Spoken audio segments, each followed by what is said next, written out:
বাবু, এই সন্ধ্যার পর এদিকে থাকবেন না। ওই পোড়া বাংলোটা বাদ দিয়ে অন্য বাংলো নিন। কাকার ভয় কি? আমরা চারজন তো আছি, ব্যাকপ্যাক আছে, লাইট আছে।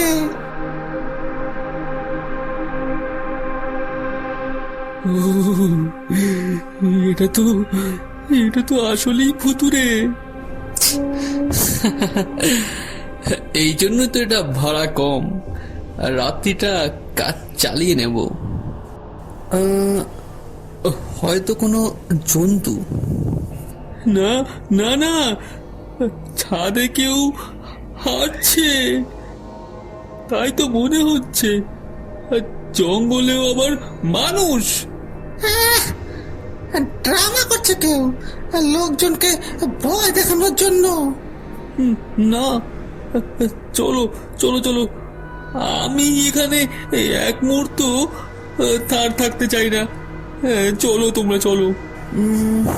চলো তো, বাংলোটা একটু ঘুরে দেখি, নিশ্চয়ই কিছু নেই। এই, জানালা বন্ধ কর, জানালা বন্ধ কর রে। ফেরত যাও। কেউ দরজা খুলো না, কেউ দরজা খুলো না কিন্তু। তোমরা কেন এলে? আমি তো অনেকবার মানা করেছি। মানে মানিকচন্দ কাকার ছেলে? তাই তো, সে কিন্তু তাই বলতে চাইছিল। এখন দৌড়াতে হবে, নাইলে কিন্তু বাঁচবো না, নাইলে কিন্তু বাঁচবো না। পালা পালা রে। থামো থামাও থামাও, যাও, ফিরে যাও, ফিরে যাও, ফিরে এসো না, ফিরে এসো না।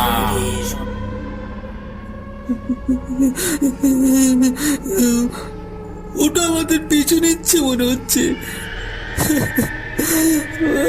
নিশ্চয়ই পিছু নিচ্ছে। দৌড়াও।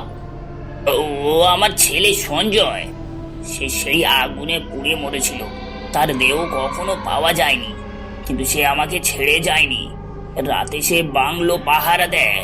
কেউ ঢুকলে সে ভয় দেখায়, কেউ যেন আবার আগুনে না মরে। যদি ও সামনে আসতো। না, সে শুধু তাড়ায়, কাউকে জায়গাটায় থাকতে দেয় না। তোমরা যদি গেটের আলোয় না পৌঁছাতে, আজ তোমরা ফিরতে না। ইস রে, গত রাতে যদি আমরা ওই ডায়েরিটা পড়ে নিতাম আগে, ঠিক হতো তাহলে। আগের পাতায় লেখা ছিল 12টার আগে বেরিয়ে যেও। সেই রাতে আমরা বেঁচে ফিরেছি, কিন্তু কিন্তু সেই পোড়া মুখটা আজও স্বপ্নে থাকবে, সারা জীবন থাকবে।